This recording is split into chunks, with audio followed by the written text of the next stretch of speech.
number of folks. I think we now have 17 people on the team. I remember when I started and I was the only person and I wasn't even full-time. So very, very, very pleased with all of the work that Jade's done. Jade's been working with our communities for a number of years with organizations like the Archives in Toronto and Kindspace in Ottawa. They also host a podcast. So if you just take 1 second, I really encourage everybody to take out their phone and to look up the Uncovering Belonging podcast. It's incredible. And I understand it's been performing very well on the iTunes and Spotify charts. So, you know, if we don't use your phones while all the smart people are talking, but while I'm up here, take your phone out and to look for the Uncovering Belonging podcast. I encourage you to subscribe and download 1 or 2 of the episodes that have come out. They're really, really remarkable. So without further ado, I'd like to welcome Jade up on stage, who's going to introduce our fabulous panel.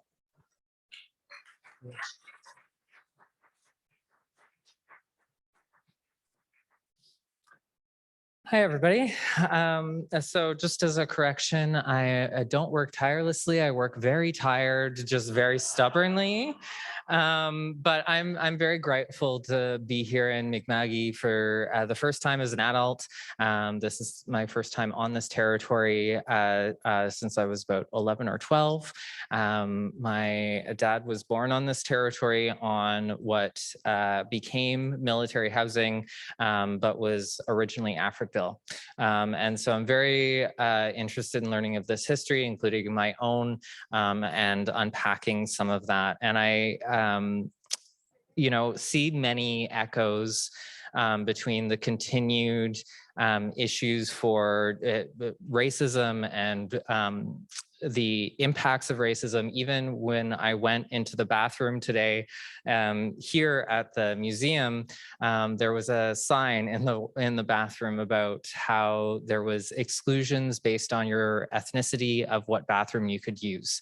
And I feel like that echoes a lot of some of the conversations we're having today around trans folks and non-binary folks and those of us who don't fit into some of those pieces.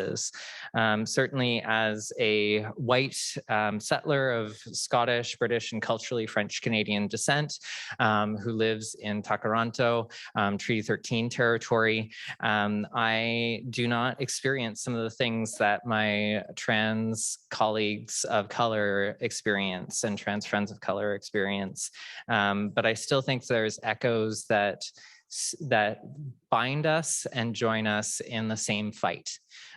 Because at the end of the day, we're all here together and we're all here together to make a positive change. So I'm really grateful to be here. Also, I didn't have to be the one plugging, saying, listen to my podcast. So I appreciate that because nobody needs that. Nobody here needs, oh, I have a podcast. But instead, we get to live stream this event today. And so there's many people who are joining in who might listen to the podcast later, but also who are joining us to listen to this discussion who weren't able to join us in person, whether they're at home because they don't have the same level of comfort or safety that we have, that we are here. I know not all of us feel entirely safe today, but all of us feel a certain level of safety that not everybody and not all disabled folks who are able to join in are able to do, but we're grateful that they're able to join us on the live stream, as well as people who are in different places across Turtle Island who are joining in. So enough of me. I really want to hear our speakers today and hear the really interesting conversation we're going to be having around trans health in the workplace. You know, as a trans person who has been doing this type of work for about 2 decades, I don't think I would have seen us be where we are right now in a lot of different ways, but we still have a lot of work to do. So let's talk about much beyond pronouns with our fabulous 3 panelists. So first, I'm going to welcome up Ashley Martell, she, her, who is the Manager, Regional Operations and Internal controls at TD Bank. Ashley currently holds that regional manager position within TD, supporting TD's retail bank colleagues across Atlantic Canada. Prior to moving into this role a year ago, she spent close to a decade in a variety of banking roles, including manager, customer experience, financial advisor, assistant branch manager, and branch manager. While working in branch, Ashley also held the TD market lead, 2S LGBTQ 2+ role for the Atlantic, where she supported the national TD 2S LGBTQ+ team, helping to bring more TD to queer and trans community customers, colleagues, and communities through events, presentations, education, more. She now sits as the co-chair on the Atlantic TD Employee Resource Group. In 2019, Ashley was awarded TD's highest honor, the Vision in Action Award, for exhibiting TD's guiding principles, and particularly for her passion and work in the DEI space. Ashley currently resides in Halifax with her wife and 2 dogs. We have to talk about our dogs after this conversation. And outside of work, enjoys cycling, skiing, and canoeing. So welcome, Ashley.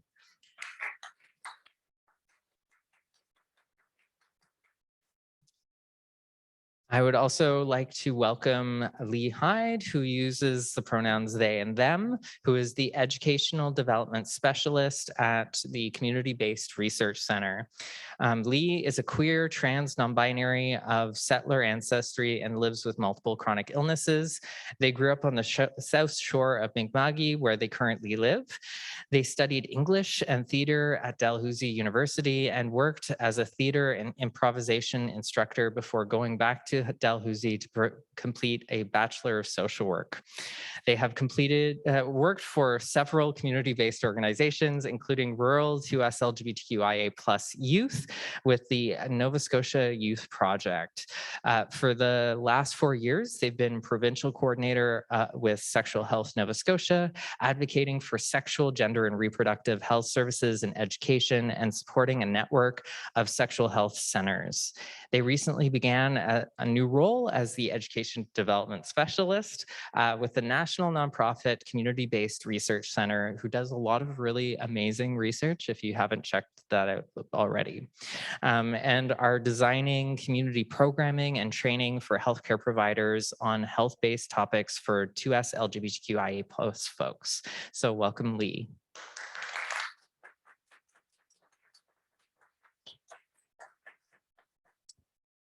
And then we also have Vincent Mousseau, who uses the pronouns they and them, who is a registered social worker.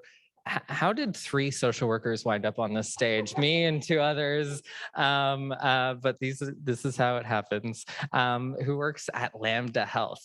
Vincent is a registered social worker, educator, and community organizer based in Buktuk, being Halifax, Nova Scotia, on the unceded territory of the Mi'kma'ki, or Mi'kmaq.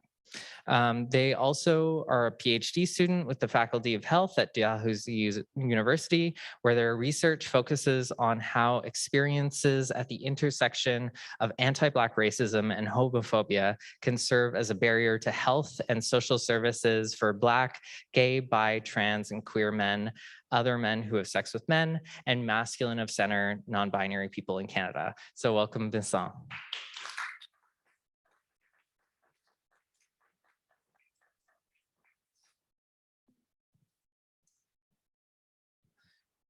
So we'll just have to click that one on and we'll be sharing. So I'm very excited to be speaking with the 3 of you today. Very grateful for all 3 of you for agreeing to be part of this conversation. And I also know how much this conversation means to all 3 of you in different ways, and the amount of passion and commitment that you have shown in your careers that have gotten you to this stage to begin with. So I really want to hear your stories, your passions, your knowledge as we talk through. And I really want to start with an open question to the 3 of you, being that there's been an increased interest in trans health including coverage in Nova Scotia and many other provinces and territories across Canada, and also in many countries across the world. But we know there are still many barriers to trans healthcare and gender inclusive benefits. So to start, could each of you provide one major barrier to trans health access that you currently see for trans workers and job seekers? Yeah, so I can certainly kick things off. From the lens of working for an organization like TD, one thing I will say is one of the reasons I'm so proud to work for the organization I do is because of a lot of the benefits that we do offer our colleagues who are part of the 2S LGBTQ community. So the lens that I'll put on this a little bit different, more the barriers and the opportunities in ensuring that our colleagues have access to, knowing all of the information. So I think about it a couple of ways. The barriers on the TD side, education, awareness, and accessibility, I would say are kind of the pieces that come to mind for me. And starting with the education and the awareness, for colleagues coming into TD, it's the people manager's responsibility to onboard, educate on the benefits, the package, and there's a few pieces to that. We have a lot of potentially folks onboarding that are comfortable in having that conversation, or people managers who aren't necessarily comfortable or know how to have that conversation. So that's certainly, I would say, one piece. Another piece would be, depending if it's rural location versus our urban locations, our TDs in those more, village locations of Toronto, Montreal, it may be a more fluid conversation where in rural Yarmouth, Nova Scotia, we might not have both people managers and colleagues who are potentially comfortable having that conversation. So I'd say that's part of it is building a workforce that and colleagues being comfortable across the board. So that's where the continuous education, we talk about it a lot at TD. We recently instituted our gender identity evolution management, which was a training for all of our colleagues across the board around pronouns. And really, we did some system updates, and we really wanted to educate all of those colleagues around us so that people were comfortable and confident in the conversation. The other piece, like I say, is the accessibility. So a couple of years ago, we actually did a listening tour nationally with our colleagues who are part of the community, and asked questions of, what can we do further? What can we do more? What are some of the barriers? What are some of the challenges? And one thing we heard is that sometimes it's hard to understand and access the information because it's, buried deep. So that's another piece of it as well, is finding that information. So we've actually, taken that information, and from a benefits perspective, we've actually put together a great one-pager for our colleagues who are part of the community so they can quickly see, here are all the offerings that we have for whether it be, surrogacy or adoption, or again, folks who may be looking to transition, all the great benefits that we have there. So that came from the listening tours, but I think we need to continue on that because certainly there's still plenty of opportunities. So that would be for me. Great. So what I'm hearing is there's, even at an organization that has benefit access, depending on who your supervisor is, depending on how trained they are in terms of supporting and providing those benefits, it can be a challenge. But we also know that many people don't work at organizations that have these benefits and have these plans. So really interested, Leigh, in what's one major barrier you see? I really like that segue as someone who just got benefits.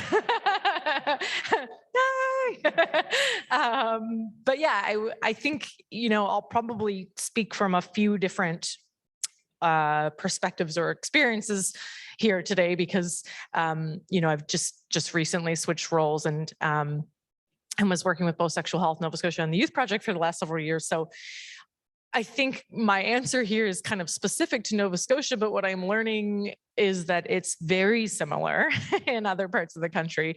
And that barrier that I would say is no sort of coordinated system to know what is available in terms of trans healthcare, who's doing it, where, how, what you need to do to access it, especially if you don't live in Halifax. And so I think that what we've got is a patchwork system. This is a word I'm going to use a lot because it really sums up a lot of the issues, is that there's just sort of, there are bits and pieces and pockets of people doing really great work, and especially advocacy work coming from within our own community, but there's no sort of like coordinated system that, you call this number or you go to this page and you get all the information you need, and it tells you who's the provider you can link up to. Now, obviously, some of that is because we are in a healthcare crisis.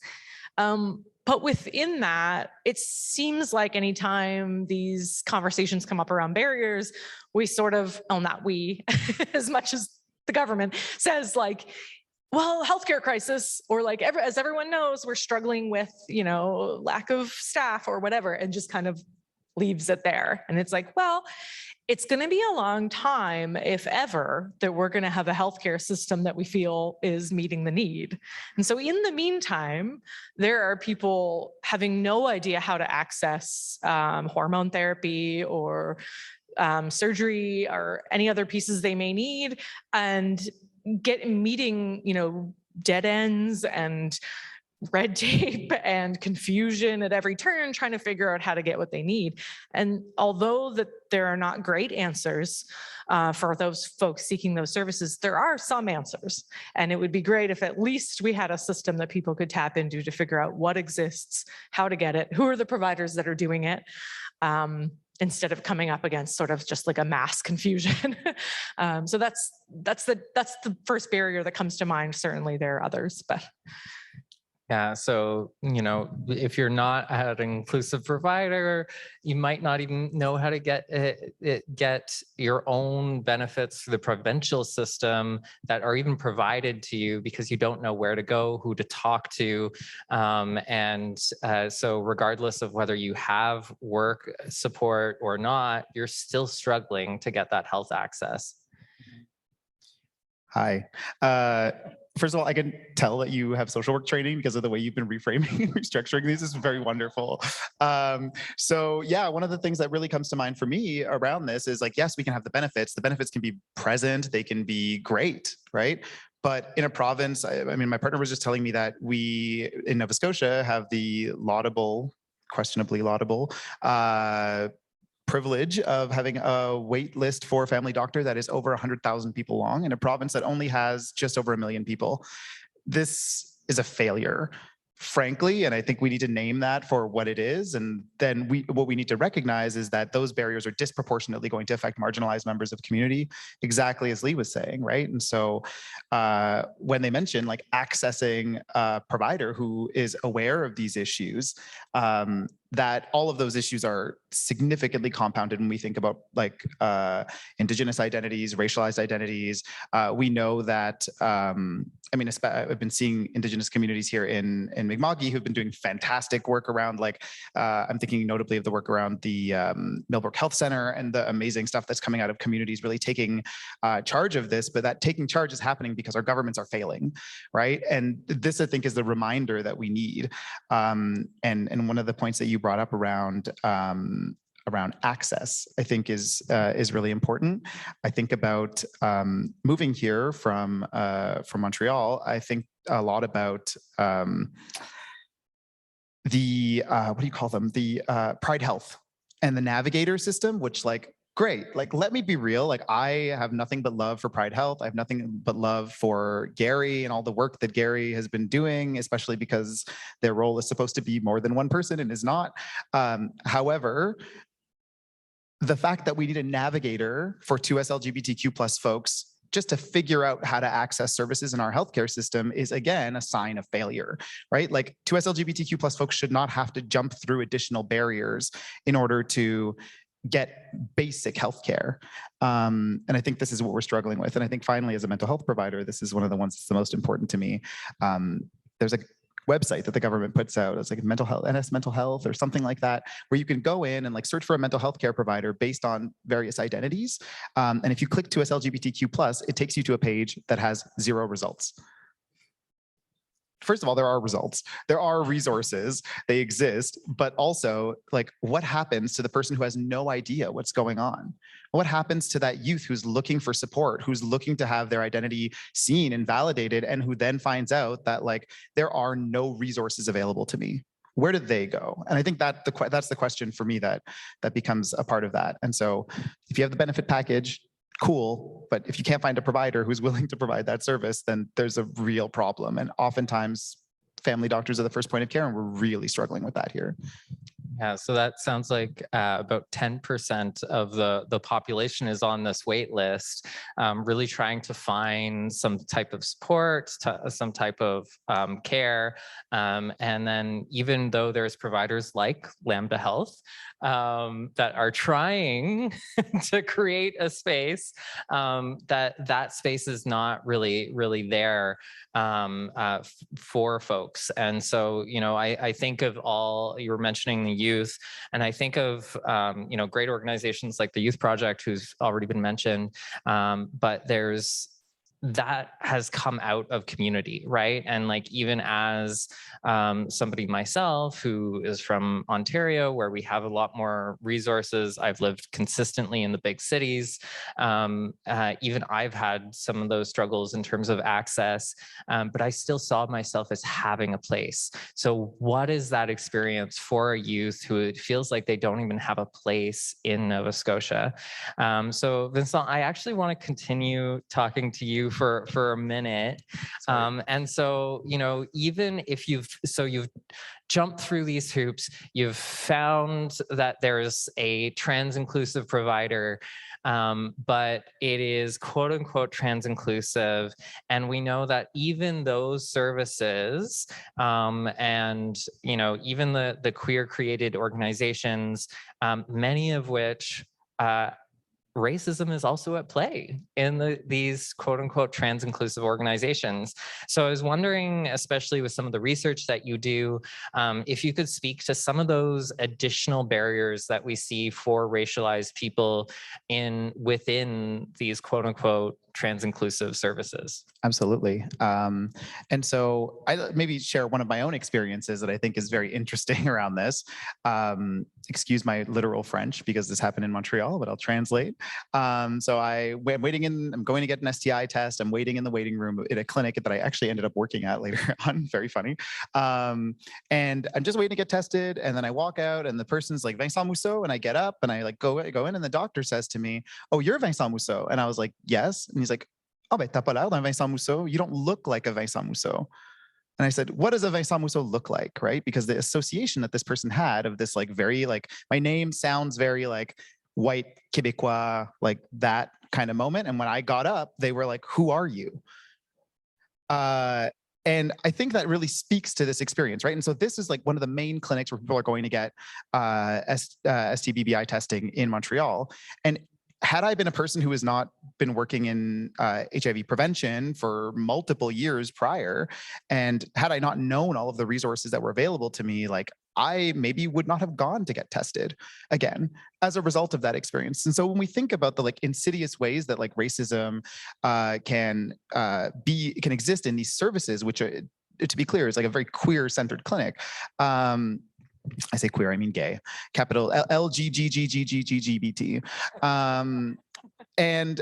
And just the fact that this is happening is really sad, right? And what we also know is that there are significant health barriers that racialized folks face very specifically. So I can talk again about my experiences around and the research that I'm doing in Canada, or in Canada, a lot of the data does not exist, but in the United States, we have data around HIV transmission rates.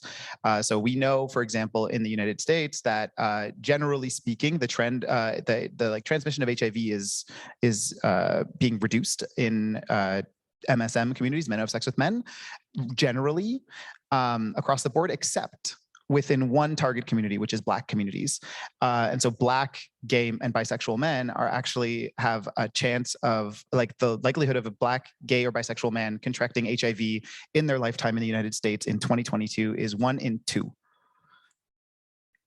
I feel like I need to let that sit for a moment because that's ridiculous in this era of prevention, right? In the era of PrEP being readily accessible, all of these things, we have these significant barriers. And those things are significantly made worse when there are additional barriers placed in our way. So for example, when research studies around HIV group gay and bisexual men and trans women and invalidate the identities of trans women through that work, and then any of the clinical resources that might be available to some Black trans women who might feel comfortable, who might want to access these things, might not, simply because of the identity and validation that comes from that.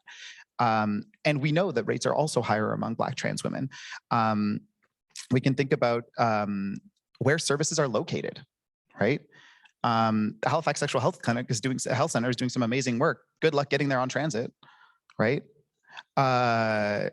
There are significant issues in terms of this. When I was in Montreal, this clinic that I was talking about, which is the main clinic, which also has access to medication, like HIV medication and special plans for folks who can't afford to be on regular insurance plans and who are provided by the insurance companies, have to go into the village.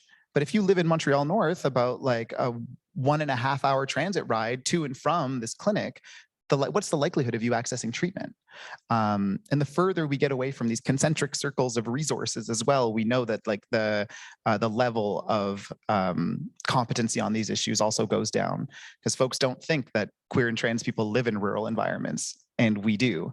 Maybe not me, but but you know, we have this impression that this is the case, and this is not the case. And what that means is when we compare it intersectionally, we see that like trans and non-binary people disproportionately face, trans and non-binary people of color disproportionately have significant barriers in accessing services, compounded even further if folks are in Indigenous communities because of the specific intersections of colonization. That being said, I also always forget to do this.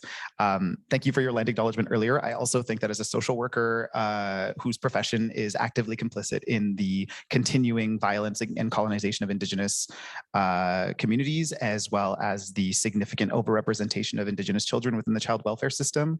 I mean, there are more Indigenous children right now in the child welfare system in Canada than were ever at in the residential school system at its height. And so we need to recognize that this active colonization is still continuing and that my profession is actively complicit in that violence. And so for me, recognition is important, but it's useless if it doesn't come with action. And so I hope to also, learn and unlearn and fight for justice and stand up here in Mi'kma'ki, but also in all of the other, stand up for all of the communities that have shaped me and helped me to grow in my history in Toronto in Treaty 13, but also in Tiohtià:ke, the traditional or the meeting place for numerous Indigenous nations, but where the Kanien'kehá:ka are recognized as the hosts. These lands have shaped me, and I have a responsibility, and we think we all social workers have a responsibility to recognize that as well and to hold some space for that, especially in conversations around racialization and trans and non-binary identities. Yeah. Thank you. Yeah, I'm hearing about all the additional levels that get added, and I think one of the major things that I'm also taking out of like what you just shared is not having access to like professionals and health professionals that understand your experience, and every time that you have an additional form of racialization or marginalization or part of multiple equity deserving groups, you are less and less likely to see a provider that looks like you, who understands your community, who is in your community, period. And so I want to also move over to Leigh, because I know, Leigh, you've worked a lot with healthcare providers directly. And so, one of the things that I know that I've seen consistently with healthcare providers is, and this is going back over 2 decades of working with healthcare providers, is kind of this fear that of working with our communities, and then also a feeling like, if we are marginalized in whatever way and marginalized in multiple ways, we're not going to go and become a healthcare provider because we're not going to feel like we can see ourselves, that we can break into that organization, that we want to deal with the constant transphobia, racism, homophobia from our colleagues. So, what are some main misconceptions about providing care to trans and non-binary people that you've seen from healthcare providers here in Nova Scotia? It's a really good question. And I think there's a lot. So I'll try to keep it somewhat brief. Although, again, I have to say good segue, because I had the thought yesterday, all I do these days is talk about the sort of failings of the healthcare system. And like, maybe I should have just been a doctor, but I failed science. So that wasn't a possibility. But yeah, so I think, the main misconception that comes to mind, and this comes out of a lot of experience, but also a recent conversation with some folks in Newfoundland, was about the question they were asked. Was sort of a focus group situation. And the question they were asked was, what are healthcare providers not equipped to provide currently? And we talked about there's a lack of training within medical school around trans healthcare generally, a lack of knowledge about the actual experience of trans people going through the healthcare system to inform any training that does exist, a lack of acknowledgement from sort of professional bodies within healthcare that these issues are happening. When trainings do happen, they're optional and people can just not take them. We talked about all those pieces, but also somebody said, it's really important that we kind of also put it out there that they're pretty much equipped to do all of this right now. And we have to say that, because otherwise we're sort of continuing to fuel this, well, they don't have the, they're not educated in these aspects of healthcare, they don't have the training. It kind of gives a pass for not providing the care. And yes, those pieces of education are important, and building more trainings, which is something I'm working on right now, that are trans inclusive for providers to take and learn and are informed by community is important.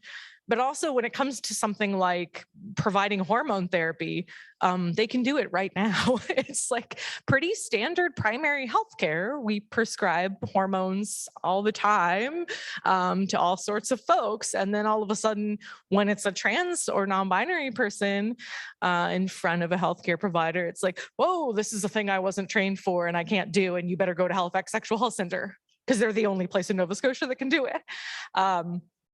It's just not true. They could just probably do it. There might be a few little pieces that need to happen, but I think that's important to say because it's a misconception on the part of providers and educational institutions and community members that they can't just provide those services, but they can. And I'm really impressed recently with the healthcare providers who are doing that. And who are out there talking about how other providers can do it. I'll just put a plug in for Dr. Haley Bald, who works at HSHC, Halifax Sexual Health Center, who, was like, I was just going to do these things because I can, and I have the training to do it, and then talks to other, providers as much as possible about you can do these things, tries to bring people into Halifax Sexual Health Center and say, do some hours here. You can do these things, even with providers who would say, I've never done that before. I don't know how. Well, it's not too hard. And the whole field is evolving. So that's worth noting too, that, often now there are providers who are saying, I became comfortable with something like providing hormones to binary trans folks, but now I've got confusing non-binary people in front of me who are asking for hormones, but they won't tell me what their gender is. They say they don't have a gender. I don't know what I'm supposed to do. And so, there is a changing and evolving kind of piece there. And the most important thing there, and maybe it's not a misconception, I don't know, maybe it is, but community members need to be involved in those conversations. And because a lot of the time we may not know the science part of it, but we know actually what we need. And I talk to non-binary folks all the time, including myself. I talk to myself who say, I know exactly what I need. I've done all the research. I've talked to other trans folks. I know what I need, but my doctor just says like, no, that's not an option. We don't do that, or I don't know how to do that, or we live in, just trying to think of a rural area off the top of my head, I'll just go with mine. We live in Conquerall Mills, and there's no one, which is outside Bridgewater, in case you're wondering, and there's no one who can do that here.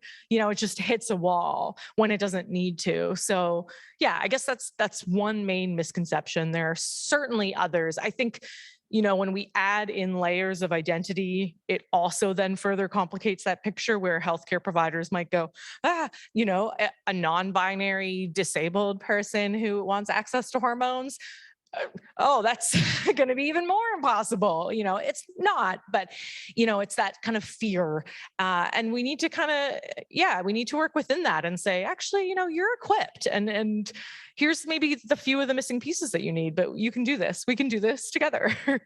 So I'll stop there for now. There's lots more. Yeah, we need to consistently say that you can do this, and I've seen that power that can come from a health provider talking to other health providers and doing that advocacy with each other. Because I as somebody with background in social work, they didn't necessarily want to listen to me, but if another doctor or nurse went in, then suddenly there might be some listening. And I hear that there's some really great advocates who are trying to do some of that work here. And I think that there's been this real shift, because there was this older school form of community transsexualism, where as transsexuals we would have a script, and we knew what doctors were looking for, and so we coached each other on what that script was. But now we're at a place where non-binary is a term. There were genderqueer folks, there was two-spirit folks, there were people who didn't fit as male or female long before that, of course. But these terms and communities understandings are coming out everywhere, through internet, through media, through just people feeling safer and more comfortable. And we do see this challenging of doctors happening, but we also see new areas and new places where we can get support. And so I want to jump over to Ashley and go back to this workplace context, because especially working within the employee resource group, that has also becoming this space where people are able to share that knowledge of who is the inclusive doctor, who is the place that I can go and get that support. And sometimes that space can be more than just let's get together, or let's which is important, but can be more than that. It can be where are the actual spaces, but we also know that they can be spaces of advocacy too, so that more people within your organization and others know how to build those networks, know how to connect, know how to get that information. And so could you maybe speak to some of the ways that you've seen how that advocacy has resulted coming out of the ERG to producing better workplace benefits, and filling in some of these gaps that we are hearing that ideally, I think we all agree, ideally our provincial healthcare would be taken care of, but isn't. So could you speak to some of those absolutely. And I think first and foremost, I agree entirely with everything you're saying. I think there's certainly a big crisis on our hands. So again, great that we have benefits, but being able to access the right folks who can support is a big piece of it. I will give a little bit of lived experience. So I joined TD, as you mentioned, about a decade ago. And when I came to TD, I had left kind of the restaurant hotel industry, where my benefits were fairly lackluster. I remember having to pay to get my teeth cleaned, and it was incredibly painful. And again, this is the same for many folks. So coming to TD and kind of looking at what the organization offered, my partner at the time worked and still works for TD as well. And she had really filled me in on all of the great offerings that TD had. And, as a queer couple, we knew that if we wanted to look at a family down the road, we'd need to look at family planning. So IVF, IUI, whatever the case may be, adoption. And, when I looked at that, and again, I was a lot younger to this point, I still don't have children, but I do have 2 dogs, which are basically my kids.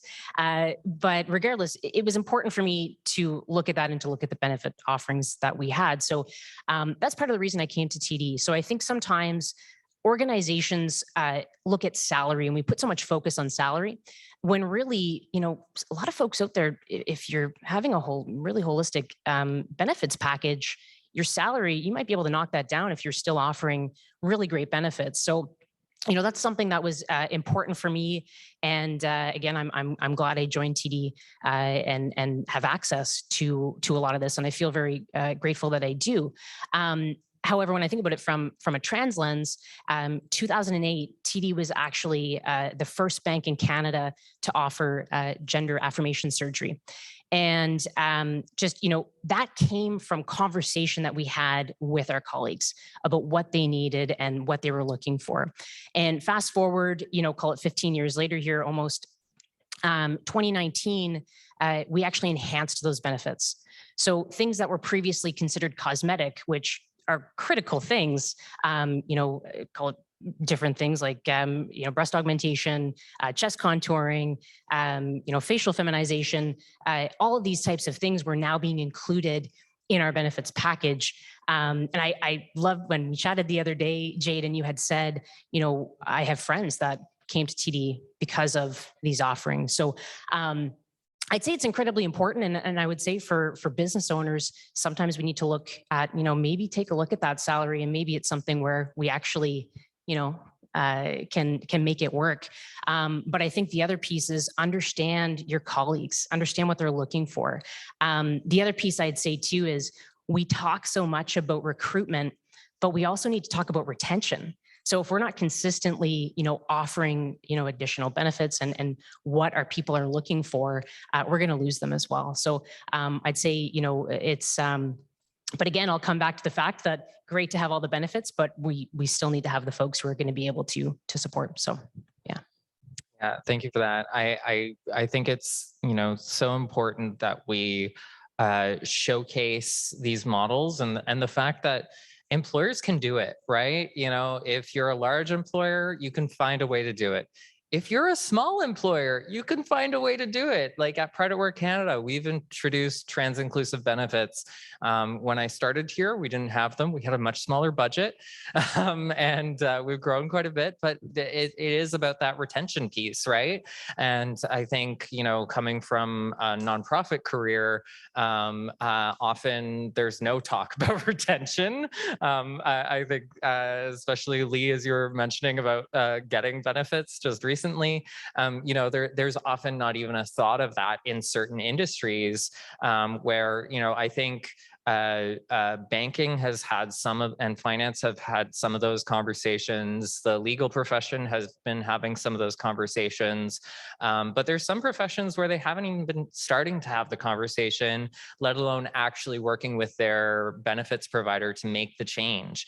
And like I get to work with a lot of different employers. I mean, we work with over 250 now across the country, and the thing that they are often running into is that a lot of these gender inclusive plans, like you mentioned, 2019, some of those insurance plans were only introduced in Canada in 2019. So even if you were an employer, and there's 2 major insurance companies that have gender inclusive plans, and some of the others are looking at introducing them, but don't even have them as of yet.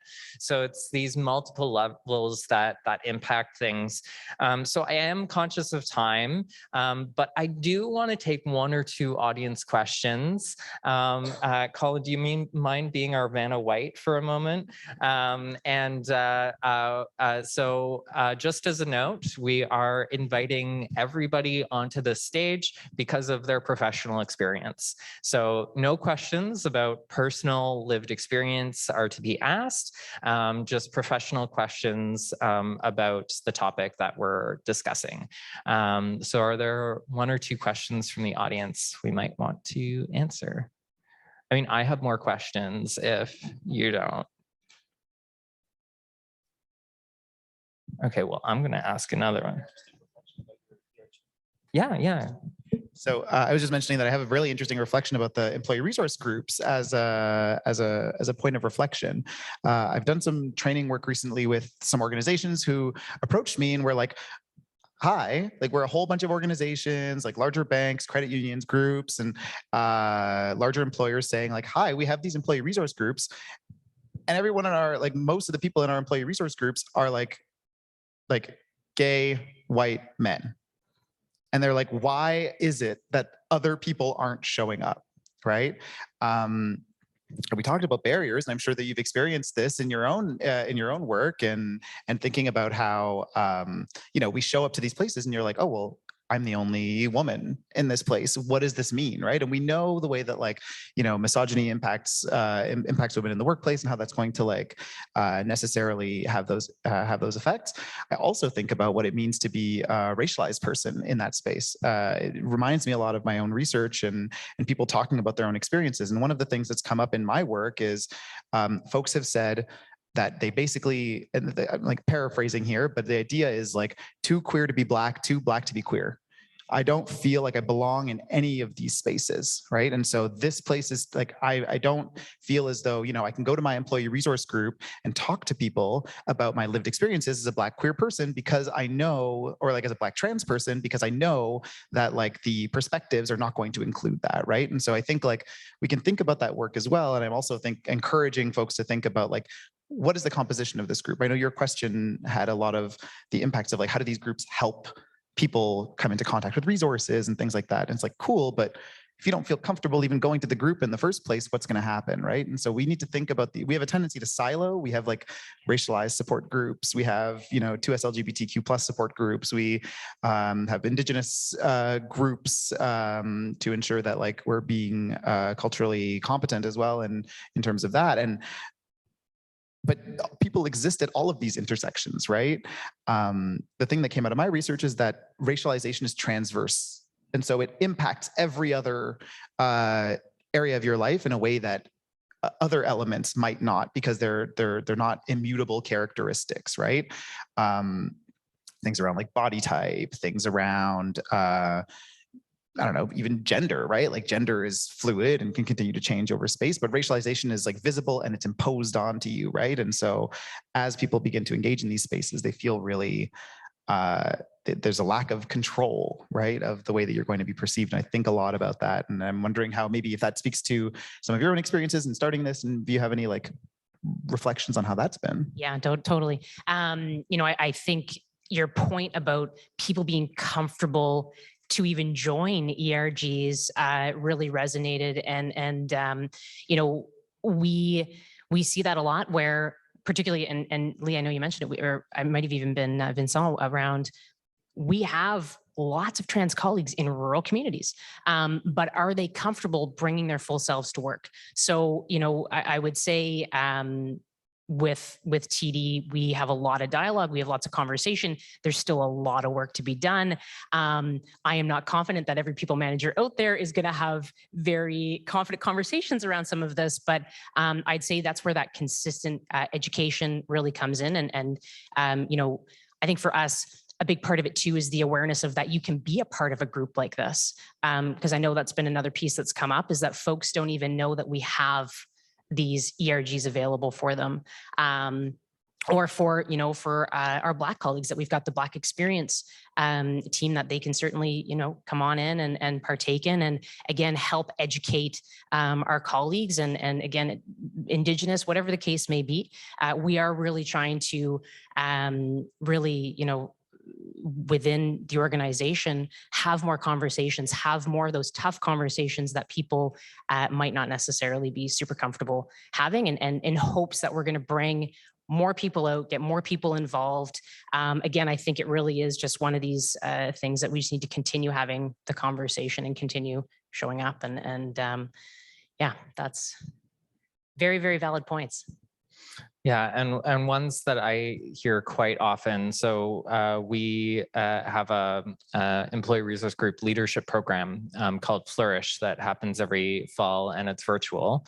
And so we get folks from many different places and groups. And one of the most consistent things that I end up hearing is from racialized, queer and trans leaders who may not feel like that they are able to participate in their group.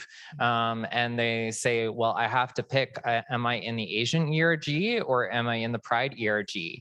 And I always ask ERG leaders, what are you doing with the other groups? What are you going to hold events collaboratively? Because not only does it make more sense in terms of like time, budget, energy, but also we have to look at those intersections and who is not getting even in the door to be able to access benefits, and like I see some folks and within trans communities, like the folks that I see that have made it are almost entirely white, almost entirely binary, and have come out later in their careers.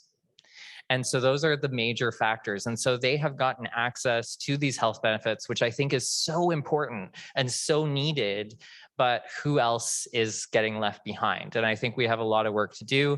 And I know that like at TD, there was a trans and gender diverse ERG that was actually created as a result of a need to have some of these very specific questions and conversations within trans communities that some of the cis colleagues may not understand.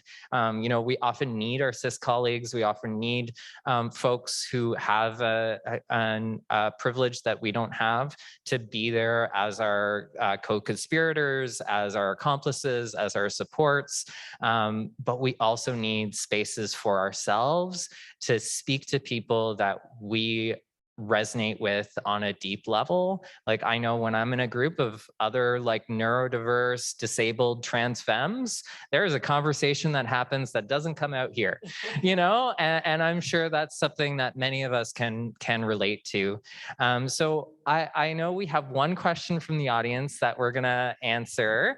And then unfortunately, as much as I'm really enjoying this conversation and I feel like we could talk for quite a bit longer, we have time that we're gonna close and connect, eat some food, and also hear about some of the other things that is happening this week that people should go to.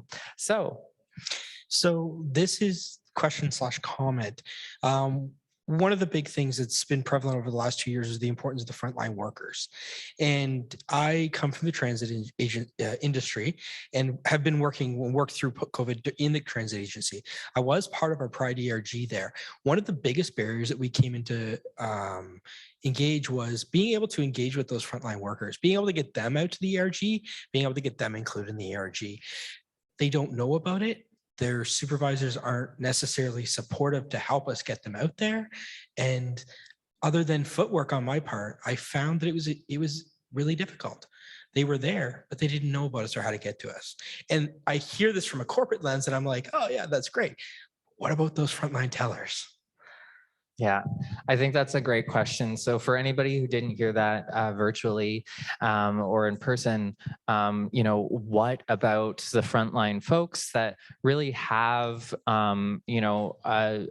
more of a direct connection directly with clients, with vendors, and frankly are more likely to be trans. Trans folks are more likely to be working, and non-binary folks are more likely to be working in those lower level direct service positions and can experience a lot of discrimination as a result of that, but also may not be able to connect with services. So Vincent? Oh yeah. Yeah, thank you for this question. I think it's really important. And I think there's like this dynamic that you were mentioning that is really key. And it also is like compounded by racialization. I'm like thinking about like all of the like trans folks of color that I know who have worked for TD and other banks and just like generally like frontline service work. And they're in branch, right? They're interacting with people, they're engaging in that way. And as you continue to like go up in that scale, it gets progressively more male, it gets progressively more cis, it gets progressively more white until you reach the top and you're like, interesting. Sounds about white. And so we have these like dynamics that continue to exist within these workplaces, which are incredibly problematic. And it also makes it so much more difficult to know that these groups exist. I'm thinking about a time when I was getting ready to go back to school and working in a Rogers call center and thinking about, and this seems like a completely disconnected issue, our intranet was god awful. And I mean, like, considering the state of Rogers right now, maybe they have not fixed it because, but I mean, the intranet was terrible. And so even if I wanted to find that resource, what would I search for? Am I searching? I remember like you couldn't search for the word gay, but you could search for it, but it just didn't really take you anywhere. But the LGBT like resource, like you had to know the acronym that was used. And if you didn't know the acronym that was used, it wouldn't come up on the intranet. And so right there, the service is inaccessible, right? And especially when you're like not in contact with like middle to higher level management who can put you in contact with those groups that exist, or, you know, have other 2S LGBTQ plus colleagues who might be able to connect you there. You're going to be in a situation where you're not going to be able to confront that. And so the seemingly unrelated issue of like a terrible intranet is in fact a specific thing that stops people from being able to access. And so when you were talking about that, I was like thinking about that, like first thing in mind.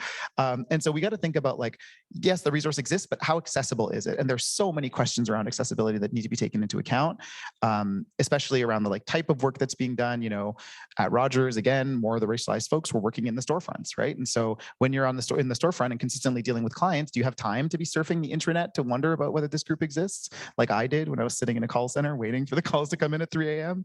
You know, different dynamic. So yeah, I don't know if you have any reflections on this yet. I can.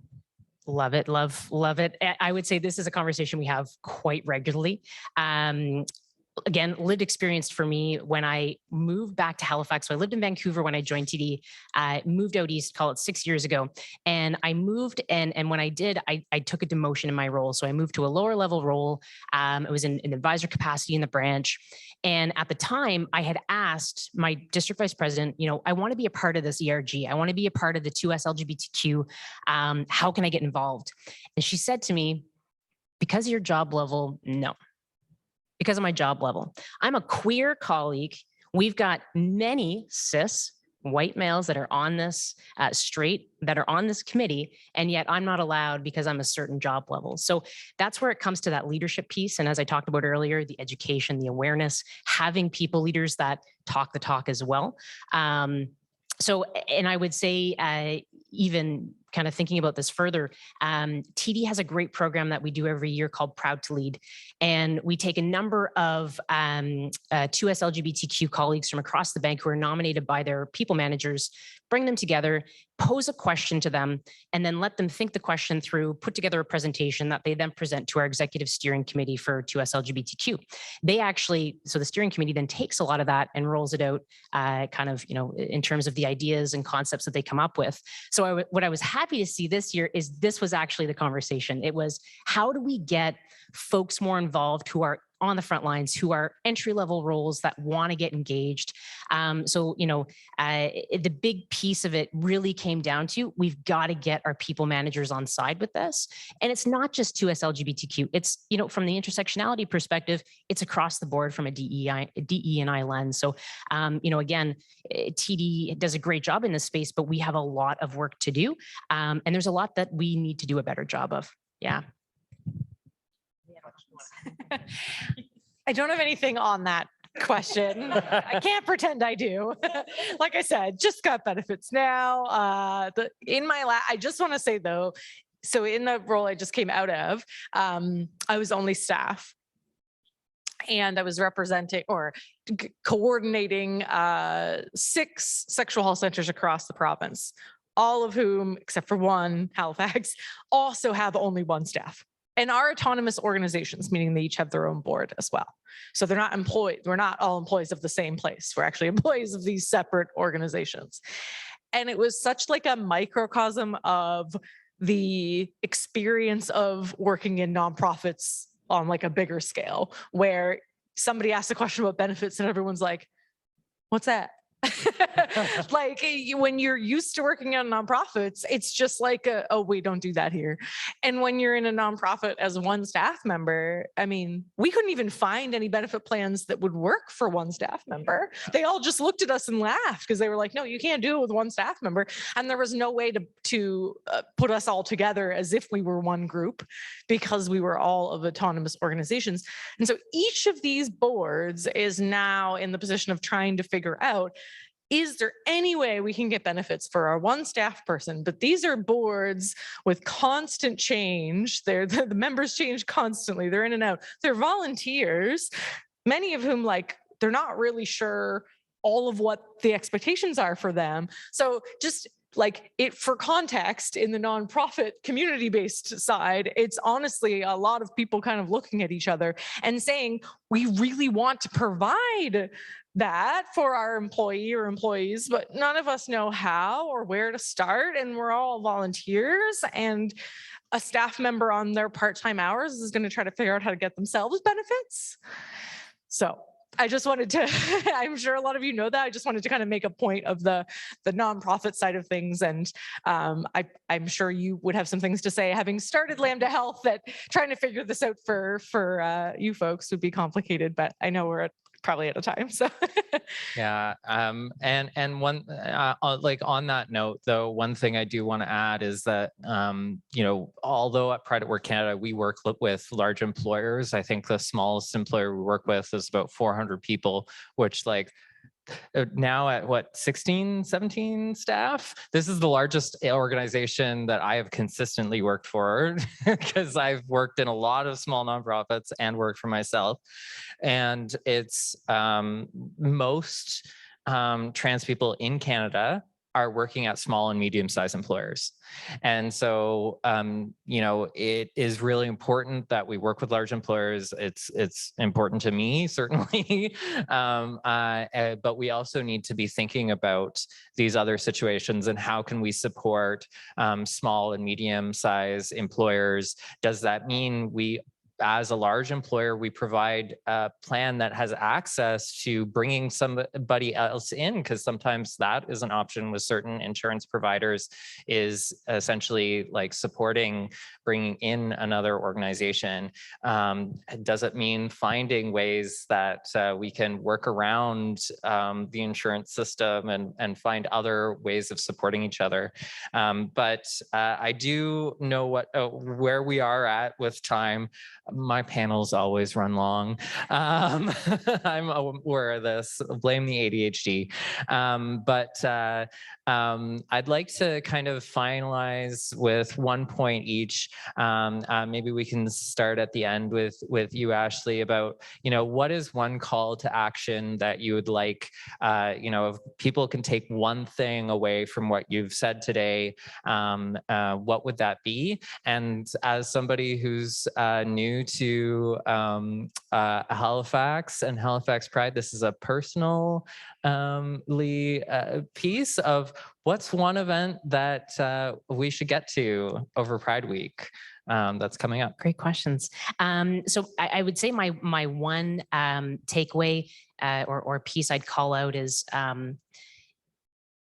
I'd go back to the education, the awareness, the accessibility piece. So for anybody who owns a business or is in an executive level position, take that back, think about that with your own teams, with your own, organization. And I'd also say too, get to understand what your colleagues are looking for. Ask them, get out there and ask them, whether that be through anonymous surveys, whether that be through a listening tour. We can learn a lot from the people that we work with, and they're the ones that are going to tell us exactly what it is that they're looking for and how they want to get involved. So it's incredibly important that we keep kind of a fluid conversation. And as for events to get to, I would say my personal favorite is the Pride block party kickoff tonight. Unfortunately, I am missing that one this year, but family-friendly event. It's going until 8 o'clock up on Argyle Street, so you're welcome to check that out. But I'd say that's one that I always love to pop by, and you'll probably see me at the Bump and the Grind a little later this weekend. So. I guess since my kind of sphere is healthcare, I would say a takeaway is, we all have a role to play in the healthcare system. We are all affected by it. We all play a part in it, whether we want to or not. Sometimes I talk to younger queer folks who are like, I don't have to worry about that yet. And it's like, well, you do and you will. And, I think if we make healthcare, more accessible and more comprehensive for trans folks, it will also, by ripple effect, be better for everybody else. If a trans, I think the example I used earlier is kind of good. If a disabled trans person is able to access exactly the gender affirming care that they need for their context, then that's a really good sign that probably the healthcare system is doing okay and is going to be able to meet other people's needs. I think, if we all are part of the conversation, there's a better likelihood that the healthcare system can actually meet the real needs out there. So just kind of like getting involved in whatever way you can. And I really don't have much to say for events. I haven't lived in Halifax for a long time. I don't even know what's happening, and I'm getting old. But I guess I could say, I know there's a health and wellness section on the Garrison grounds, because I've been there with Sexual Health Nova Scotia the last couple of years. And so I had a little table next to Halifax Sexual Health Center, and you can kind of like get info. It's not just us, there was other groups too under that health and wellness tent. And so you can get some info and some pamphlets and some free safer sex supplies. That's kind of fun to check out. Yeah, I love your reflection about that, right? And it reminded me a lot of the Angela Davis quote, we must always attempt to lift as we climb. And that's where we're at, right? And we recognize that when we're pulling from the bottom, we're lifting everyone up. And that for me is one of the really important things. In terms of my reflection, I think the one key point is I can't check my identity at the door. I am Black, I'm queer, I'm trans, and I'm all of these things at the same time. And when I walk into a room, I walk in with all of those identities simultaneously. And each of those are going to intersect and influence the way that I'm perceived in certain spaces, right? It's the core of my work. It's the core of my research. It's the core of everything that I do. I have a few events that I'm very excited for. I'm actually going to be one of the speakers at the march that's happening on Monday evening at Province House at 8 p.m., which really brings us back to the root of Pride, which is protest, which is recognizing that all of these issues that we talked about, actually the theme for this year's march is gender affirming care access in Nova Scotia. So if you think that these issues are important and we need to talk about what it means for trans, two-spirit, and gender diverse folks to access meaningful healthcare in this province, that starts from all of these things that we've talked about, and that's the focus of what we're bringing up. So please, would love to see you there. Also very excited for the what is it? It's a harness and leather party that's happening. It's very fun. I'm have some fun. Yes, kink at Pride. Very into that. Yeah, I think that's about it. Great. Well, thank you, speakers. This has been a absolutely fabulous panel. I'll ask you to stay on the stage for one more minute as our Executive Director, Colin Druhan, closes us out. Yeah, thanks, everyone. Thanks. Hello. Oh, thanks, everyone. How about a round of applause for an incredible panel?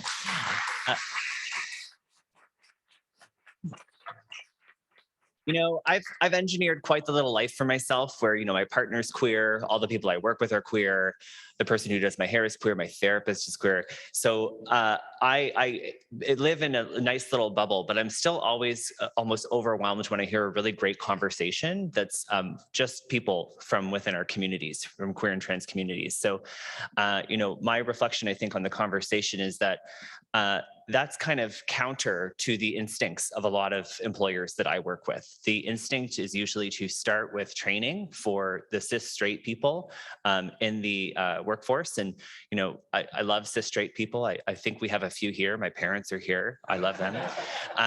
But, when we do focus on those that have the most to learn about our communities, we forget that there are just fantastic, intelligent, incredibly passionate, wonderful people within our communities where if we just give them a place to speak, if we give them the space to do the work that they know needs to be done, we can actually get some movement for our communities, right? So it can't always just about teaching people about us. Sometimes it has to actually be about us. So I just wanted to really thank our panelists for making it all about us for just a little while.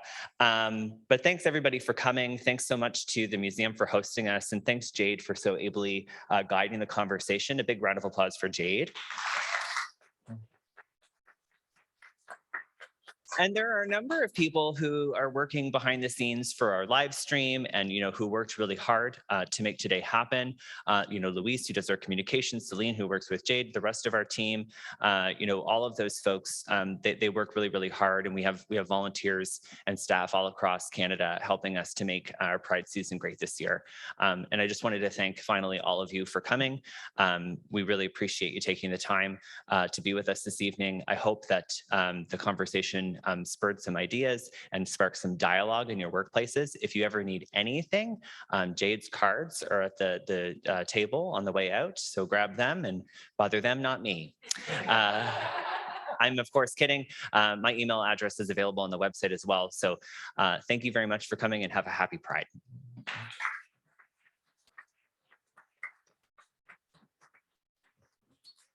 And eat some food.